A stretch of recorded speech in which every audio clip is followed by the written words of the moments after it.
Hello guys and welcome to that screencast, Danny here. So in today's video I'm going to be showing you why I think you should be using the photo sharing website Flickr.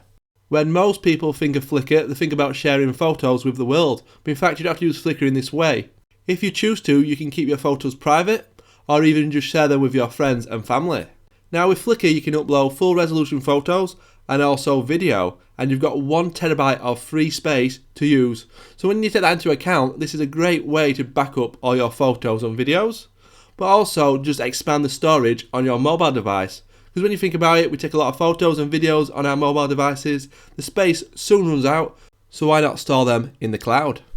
One thing people don't think about till it's too late is what happens if their phone gets damaged, or even worse, gets stolen.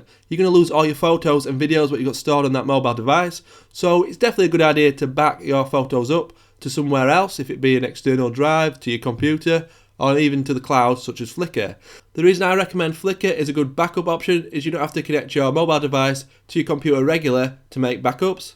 And probably the biggest strength to use Flickr is that 1 terabyte of free storage. If you compare it to something like Dropbox or even iCloud's photo stream, you get nowhere near that amount of storage for free. In this video we're going to be focused on the Flickr app for mobile devices, so this can be iPhone and Android because they're both very similar. In a later video I'll be taking a closer look at the Flickr website on the desktop. So in this video I want to give you a quick overview of the application, but also focus on how to upload your photos to the Flickr service and also how to make them photos private. So let's take a look. On launching the app for the first time, you'll be asked to make an account. If you've already got a Flickr account, then you'll need to sign in. The application is not too complicated, it's pretty simple and it's quite nice to use. So first of all, before I give you a tour of the application, I just want to show you how to get photos uploaded to Flickr and get them backed up off your phone.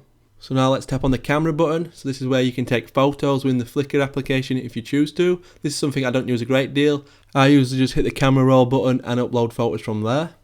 So as you can see here, we've got all our photo albums such as the camera roll and other albums I've created within the iPhone. So I've selected this Summer Holidays 2013 album and I'm going to select some photos within it and hit done. So these photos are about to be uploaded to Flickr.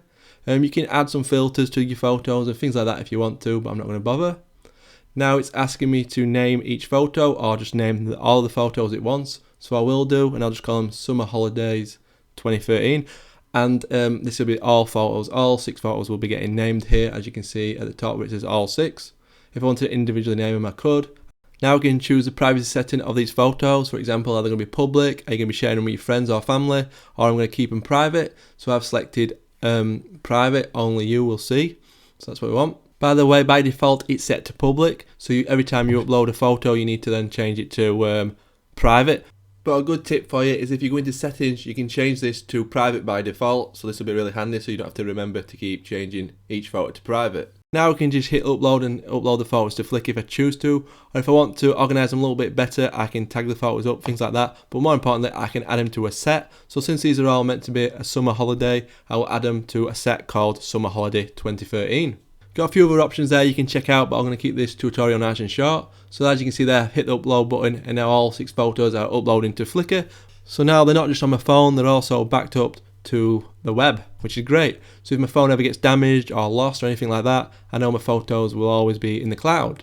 And also if my phone starts running out of space, at least I know I can back up some photos to Flickr and start deleting some photos on my phone. Now bear in mind you only have the photos backed up to Flickr, so you're relying heavily on Flickr not losing your photos or you accidentally deleting your account or something like that. So it always makes sense to have your photos backed up to more than one place. But definitely if your phone is running out of space, you're going to need to start deleting photos, so putting them up on Flickr is a good option. So now I've showed you how to upload your photos, I'll give you a quick tour of the application overall.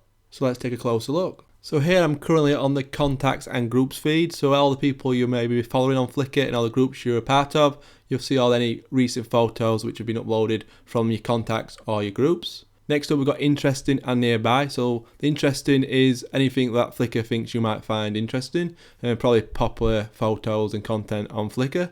And also we've got nearby, which is just a way to get to any photos which have been taken in your area by other people. So this is quite handy if you want to see what's going off in your area, or perhaps you're on holiday or something and you want to see photos of that local area. Next up we have our own personal profile. So as you can see here, we've got the photo stream with all my uploads in. Some of these photos being private, some of these are what I've actually shared. From this screen we can go in and view all our sets, so basically all the photos we've grouped together in like their own little photo albums, we can view them. Also on this profile screen you can view all the photos you favorited, any groups or contacts you're part of, and also activities. At the end of the menu you'll find the More tab, which is going to be where you find the settings and also some information on the application. So there we have it guys, why I think you should be using Flickr and an overview of the Flickr application. So hopefully you enjoyed this video. If you did, then please get a thumbs up and I'll see you in the next video. Goodbye.